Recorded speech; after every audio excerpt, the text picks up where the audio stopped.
Rajamani kitchen. இன்னைக்கு நம்ம சேனல்ல ப்ரோக்கோலி பெப்பர் ஃப்ரை செய்ய போறேன். அதுக்கு ஒரு பூ எடுத்து வச்சிருக்கேன். ப்ரோக்கோலி பூவை கழுவி இது போல பீஸ் போட்டு எடுத்து வச்சிருக்கேன். ப்ரோக்கோலி பெப்பர் ஃப்ரை செய்ய தேவையான பொருட்கள் எப்படி செய்யறதுன்னு பார்க்கலாம் வாங்க. ஸ்டவ் ஏற்றிட்டேன். வானலில் தண்ணி காயுது. அதில் கொஞ்சம் உப்பு சேர்த்துக்கலாம். உப்பு சேர்த்துட்டு ப்ரோக்கோலியை அதில் சேர்த்து 5 நிமிஷம் வேக வச்சு வடிகட்டி எடுத்துக்கலாம். 5 நிமிஷம் வெந்தால் போதும். அப்படியே வேகட்டும். 5 நிமிஷம் ஆயிடுது. வெந்தது போதும். இப்போ வடிகட்டி எடுத்துன்னு வந்துடலாம். வேக வச்ச ப்ரோக்கோலியை வடிகட்டி எடுத்துன்னு வந்துட்டேன். இப்போ ப்ரோக்கோலி பெப்பர் ஃப்ரை எப்படி செய்யறதுன்னு பார்க்கலாம் வாங்க. ஸ்டவ் ஏற்றிட்டேன். பான் காயுது. 4 ஸ்பூன் எண்ணெய் போட்டுக்கிறேன். 2 வெங்காயம் பொடியாக அரிஞ்சது அதையும் சேர்த்துக்கிறேன். வெங்காயம் வதங்க உப்பு சேர்த்துக்கலாம். உப்பு சேர்த்து 1 நிமிஷம் வதக்கணும். இப்போ ஒரு பச்சை மிளகாய் பொடியாக அரிஞ்சு வச்சுக்கிறேன். அதையும் சேர்த்துக்கலாம்.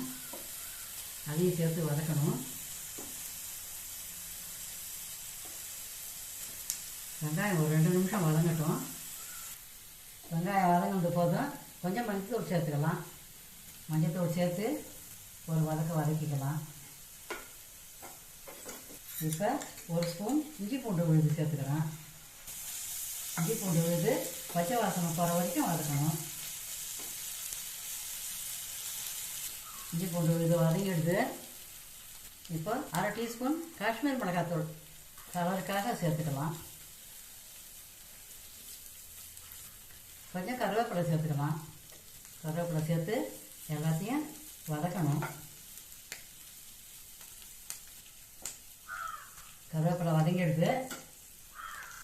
கருவேப்பிலை போட்டு வதங்கிடுது. இப்போ நம்ம வேக வச்சோம் இல்லையா ப்ரோக்கோலி, அதை சேர்த்துக்கலாம். அதை சேர்த்து ப்ரோக்கோலி உடையாத இந்த மசாலாவில் லேசாக பிரட்டி விடணும்.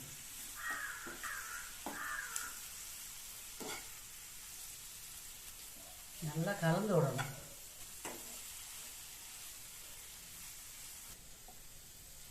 வதக்கந்து போதும். இப்போ 1 ஸ்பூன் மிளகு, 1 ஸ்பூன் சீரகம், 1/4 ஸ்பூன் சோம்பு, இதை 3 சேர்த்து அரைச்ச பொடி. இந்த பொடியை தூவிக்கலாம். வாசனையாக இருக்கு. இந்த பொடி தான் இதுக்கு ஹைலைட்டு. பொடியை தூவி நல்லா கிளறி விட்டுக்கலாம். 1 நிமிஷம் கிளறினா போதும். இப்போ மல்லித்தழை தூவி இறக்கிக்கலாம்.